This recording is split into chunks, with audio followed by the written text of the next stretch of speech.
is your life with Rom.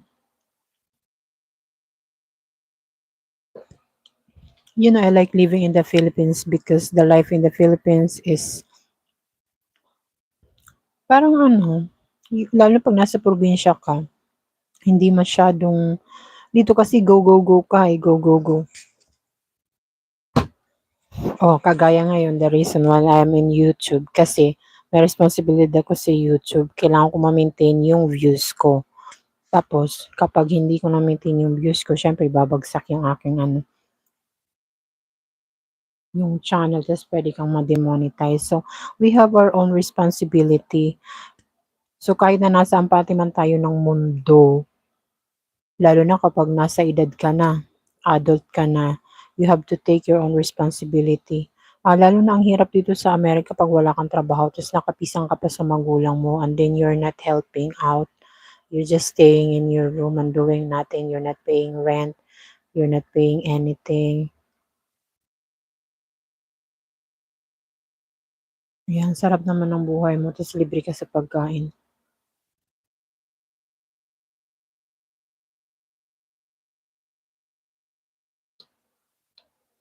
You hope to wait 7 more years.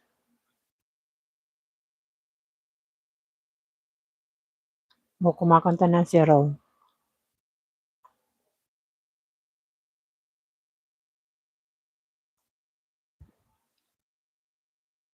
$500 a month, pwede kang mabuhay sa Pilipinas basta matipid ka at saka hindi ka nagre-rent.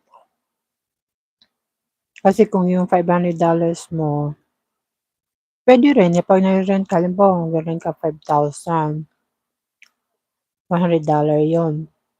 Tapos yung bayad mo sa bills, another $100. So, meron ko pang $100, $300.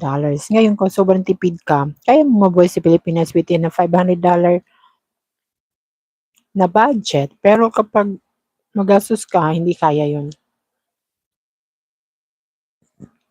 Dito sa Amerika, kailangan magkaroon ka ng $3,000 budget sa isang buwan.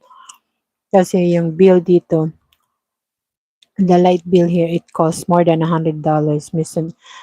Now, especially summer, it goes up to $200. It depends kung gaano kalaki yung house mo. Tapos yung water bill mo, five person kayo living in the house, the water bill goes up to 200 plus. Like imagine yung $200, may $250 minsan binabayaran ko sa light bill ay sa water bill. Imagine, ilan na yan o magkano yan sa Philippine money? Like 12,000 pesos. That's a lot of money.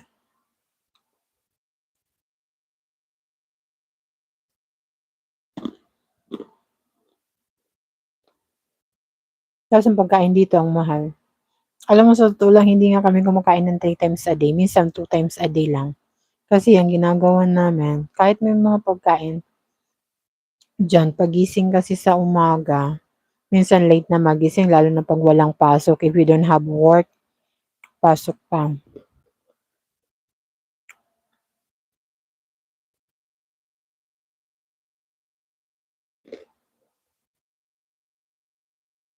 I'm Asian, I can live in Baguio with $1,000 a month.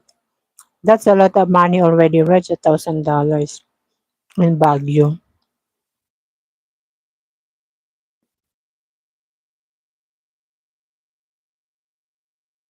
Minsan dito pag kumakain kami, brunch tapos dinner. Lalo na pag late ka gumising, yung brunch na lang, pagkatapos ng brunch, dinner na. Kagaya nito, brunch na to, pizza.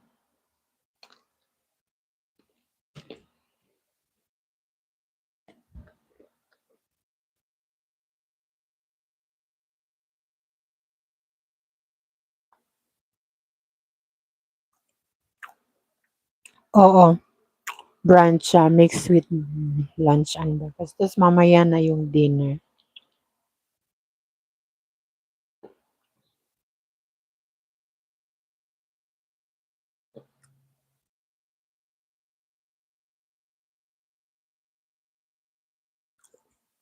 Ang sarap niyan, Ro.